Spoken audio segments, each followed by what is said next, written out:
full moon in Leo. I mean, come on, from ama predictions and ama projections and the things that are happening lesikhathi samanje, I think every zodiac sign ibidinga this energy elethwa yile full moon le yamanje. Ziningi izinto ebesilokhu sizenza from the last eclipse, njengoba manje nje singena into eclipse season, we are wrapping certain things up, we are entering into ama-new cycles. Yabona nje manje makwenzeka i-eclipse, we are entering into a new portal. Sishiya izinto ebesilokhu senza i-shadow work ngazo, we are leaving them behind, we are shedding our old skin, we are leaving ama-old identities ethu behind. And yabona-ke for i-Cancer, because i-Cancer is ruled by the moon, so nje thina we feel it more intensely ukuthi-ke kwenzakalani khona manje. So ama-emotions ethu, it's understandable ukuthi ayilento ayiyo. I-full moon in Leo is making us focus on our self-worth, on our identity, on ama-values ethu, on our money, because our money is going to stop looking funny. Hey, it's been a long time coming.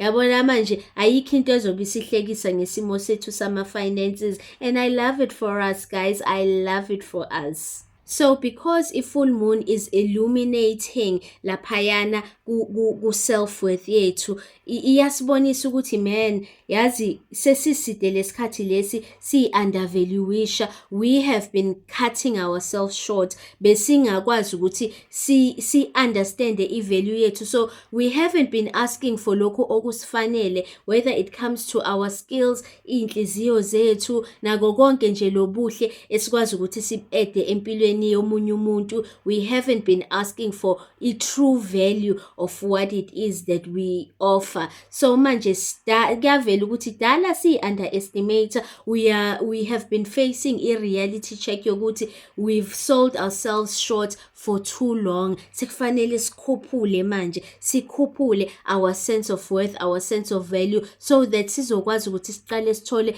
esikudeservayo. And leyo nto-ke leyo is going to be lento ezo-affecta that area yama-finances, njengoba nje ama-finances ethu angeke asaba yi-joke.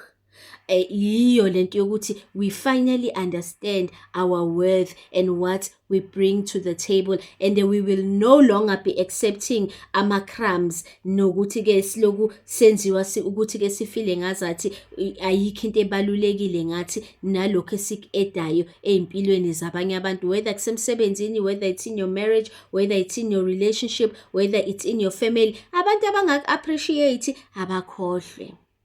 Ama-emotions ethu-ke aphezulu, and that's understandable. It is the full moon, and thina we are the only sign that is ruled by the moon. But into nje enizongisiza ngayo, my fellow Cancerians, is that ngeke nize nithathe ama-decisions nijahile, noma nivume ama-emotions ukuthi acontrole iy'ngqondo zenu, anithathele ama-decisions, please. Not financially, not romantically, and not otherwise. Remember, iyandlula le energy lena, and mangabe sindlula sizosala manje sesibuka ukuthi okay, iy'nqumo esiyithathile, izinto esizenzile besi-influencwa yini, yabo. Awufuni ukuthi-ke mangabe usu-reflecta bese uba ne-shame, ne-guilty, nama-regrets. Angithi asikufuni lokho. Angithi siyazi ukuthi thina siyakwazi ukubambelela kuma-emotions even noma sekufanele siwadedele. So let's not make things difficult for ourselves, let's not make things even harder for ourselves emotionally.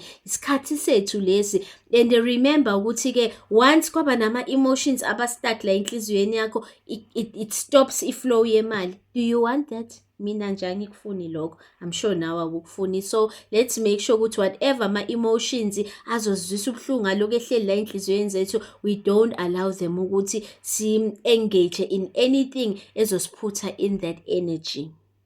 Nikhumbuleke ukuthi yazi into mayiloku ikudalela umsindo, whether ikudalela umsindo la or ikudalela umsindo la ngaphakathi, ingoba isuke idinga ukuthi wena inake.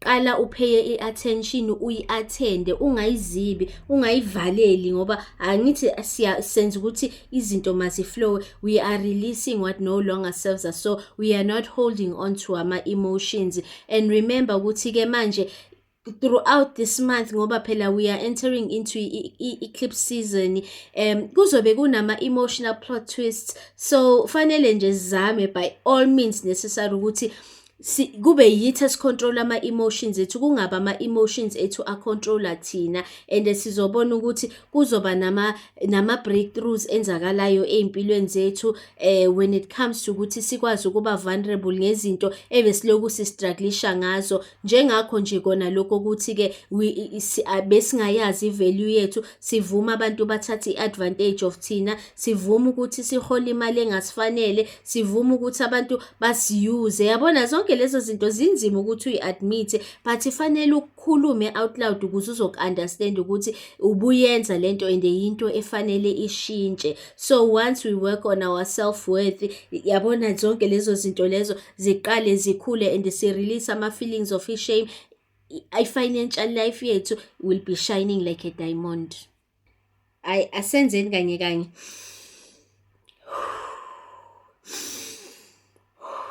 Senzani? Siya-release. We are releasing even ama-connections lawa besibambelela, ngithi siyazi ama-crab once iyabambelela entweni kuba nzima ukuthi idedele, sidedela even ama-connections a-toxic lawa esilokhu sithi kodwa ngiyamthanda, let him go. Ayisekho manje leyo nto leyo. We can no longer afford ukuthi sibambelele to ama-toxic connections, to ama-toxic work environments, to ama-toxic family situations. Siyibona lento ukuthi iyasibulala ngaphakathi, siyayi-prioritize-ke manje thina. We have been in this energy of prioritizing abanye abantu for too long. Kulokhu si-prioritize thina-ke manje. We are taking care of ourselves. Le energy yokuthanda abantu, yokunakekela abantu esihlale siyi-channel out there, siyayithatha siyibuyisa la, and it should be so good. Khona manje we are being pulled towards our higher purpose.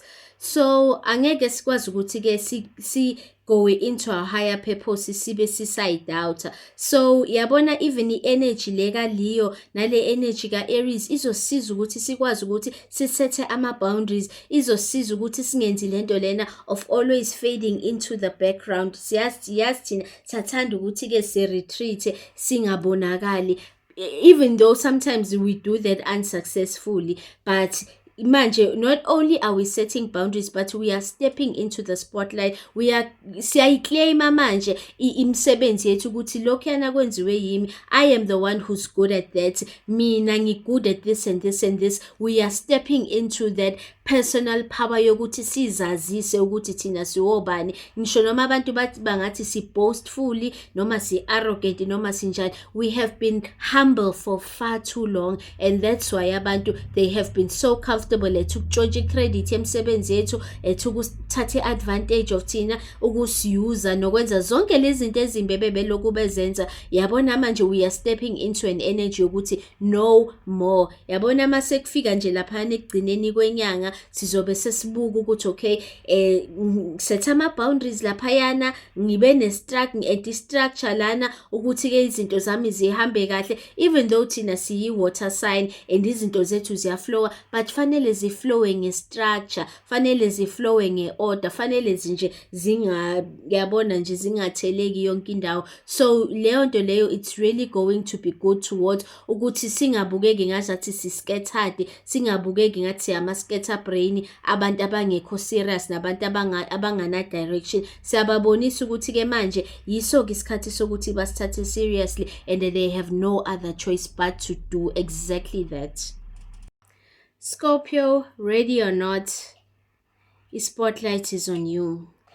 Wena-ke izinto zakho zibheke kakhulu kulezinto eziku-10th house. So i-career, i-public reputation, ama-finances, yabona nje izinto ezihambiselana ne-professional life yakho.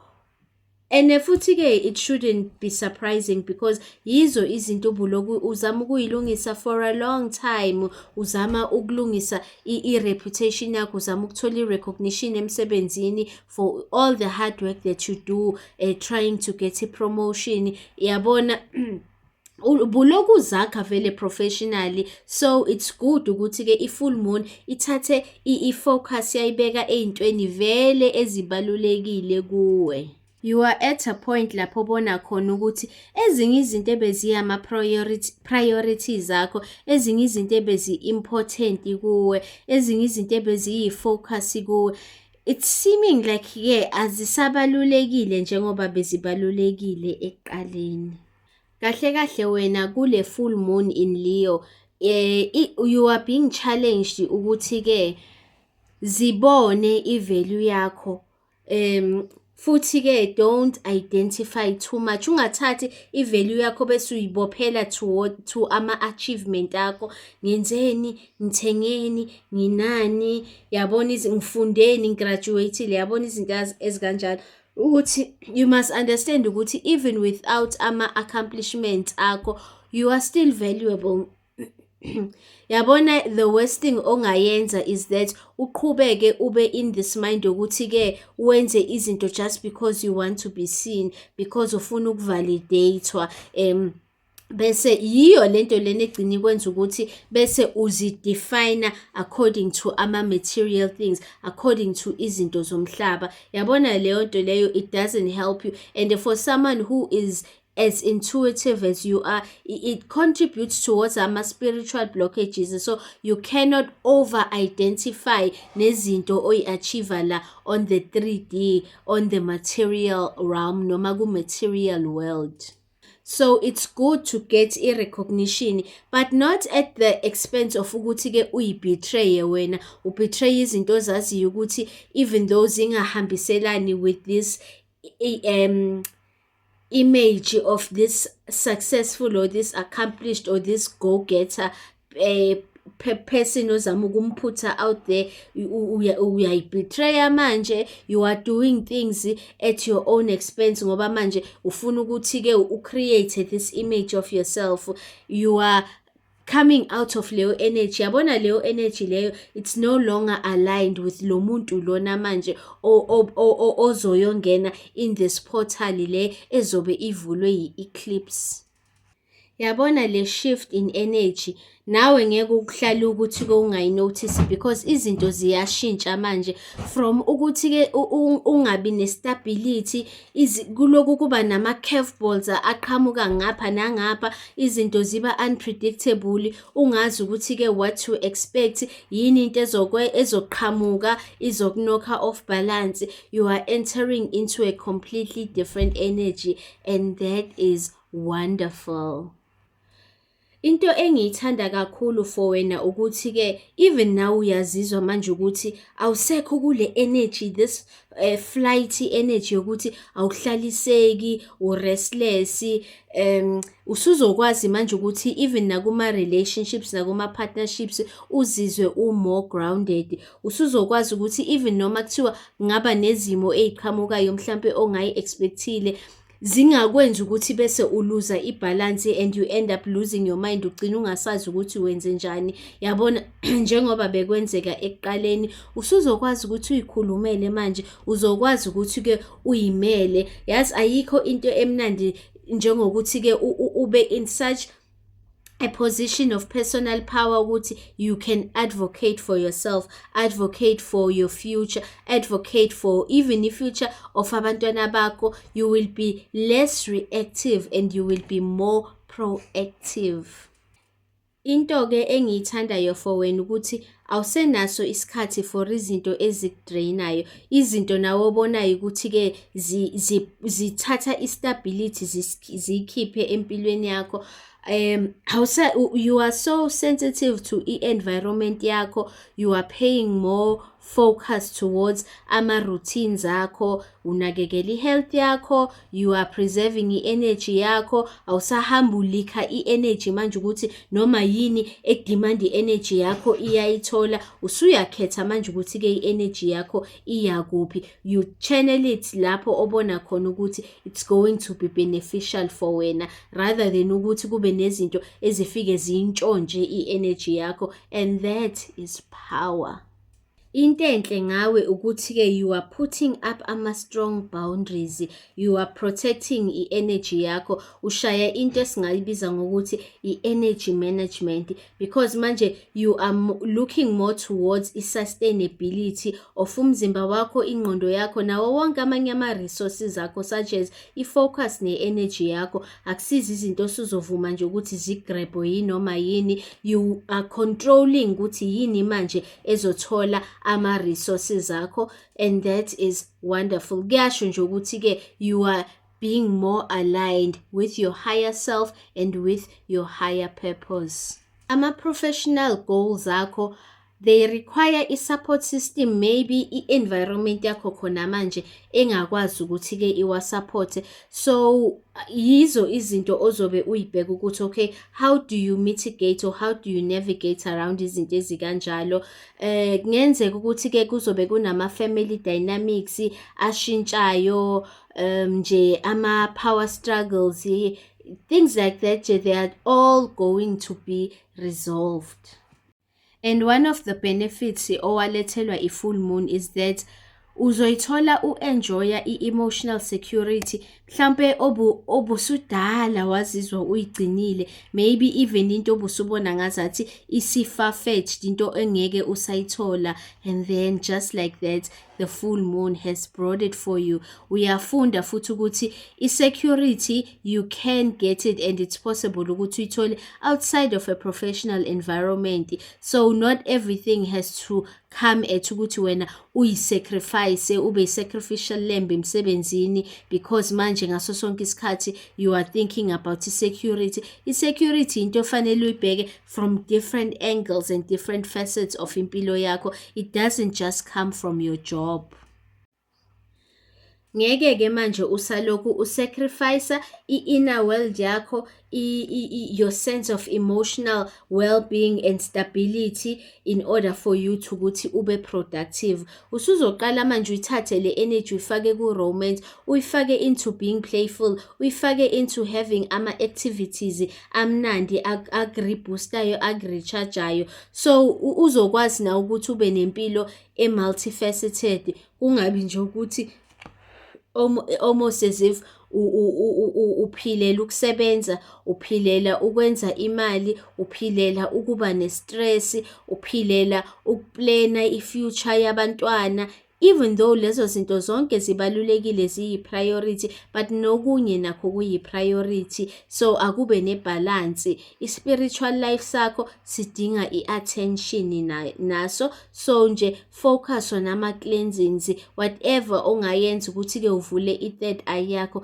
is absolutely advised. So uyenza ama-moon rituals. Yabona namhlanje i-full moon sizoqala siyongena ku-waning gibbous, siyaqala futhi senza amanye ama-rituals. Just qala u-understand ukuthi-ke imaphi ama-moon phases adinga maphi ama-rituals, so that you won't feel overwhelmed and you won't feel unprepared, and then you won't feel under pressure. Izinto zakho nje uzozizwa ngazathi zine-flow like the water sign that you are.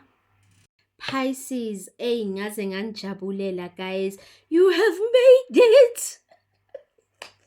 Finally, planet Saturn, the planet of karma, restrictions, delays, discipline. Hey, uSaturn phela kasiyinsango, and manje uyaphuma from being stationed in your sign, uyahamba uyongena lapha ku-Aries, yobhekana ne-Aries manje. But finally you guys are going to catch a break. I'm sure you guys have been feeling like kwaze kwanzima, kanti when are we gonna catch a break?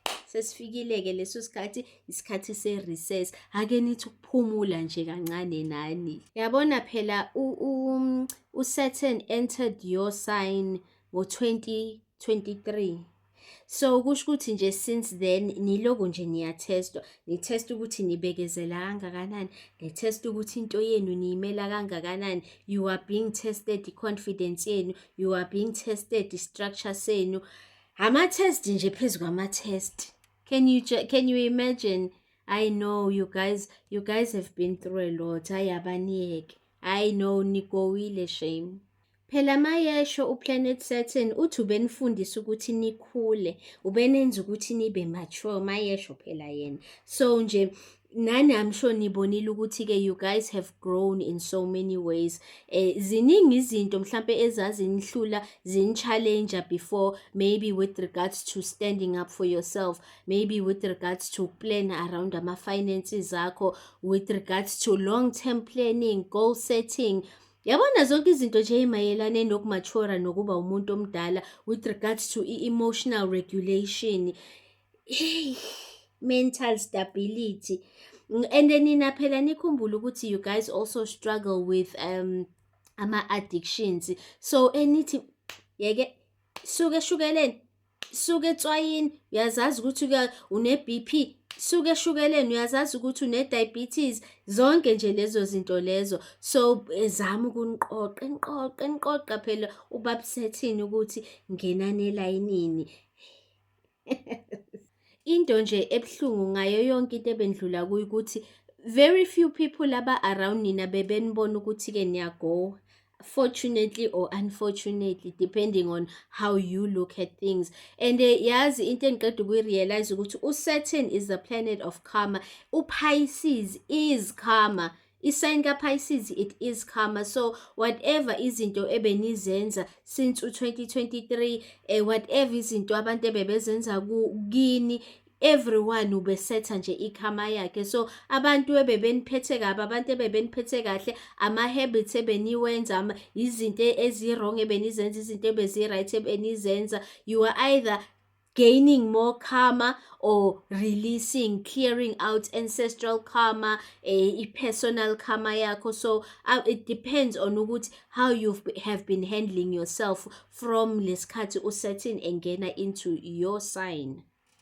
So with with the moon entering in Leo, full moon I mean, ku-activate izinto zenu zomsebenzi, kwa-activate izinto zenu ze-health. So i-focus kahle kahle i-spotlight si-on ama-routines, si-on ama-habits enu, silaphayana ekutheni izinto with regards to umsebenzi zinihambela kanjani. So abantu who have been struggling with i-employment, abantu who have been in toxic work environments, abantu maybe abakubhizinisi, yabona zonke izinto ezikanjalo nje, yizo zonke izinto that I have come under the spotlight. So sizobheka ukuthi izinto zihamba kahle noma zinihambela kabi, nanokuthi sezizolunga na. Inkinga yenu nje evelayo ukuthi you've been running on empty. Ziningi izinto ebezenzakala ebezinidraina, zinidraina i-energy, zinidraina amandla, zinidraina imali. But manje you had to go on because ukugive up bekungasiyo i-option. Ngisho noma kuthiwa uyayitshela ukuthi hayi mina I'm giving up, angisanendaba, uthola ukuthi kuba khona into evelayo ekuphoqayo ukuthi you know what, phakama uwenze something, ubone ukuthi-ke uphuma kanjani kulento lena. So it's been a really tough time for you guys. Navigate nje through some really tough challenges. So hey, I can imagine ukuthi beniyidinga vele i-relief. Yabona manje izinto ziniphushela towards ukuthi phumani kulama systems lawa anenza ukuthi-ke niphushe noma senihamba ngo-empty, noma senibona ukuthi you have nothing left to pour, i-cup yakho i-empty but you still have to pour ama-drops of whatever is left.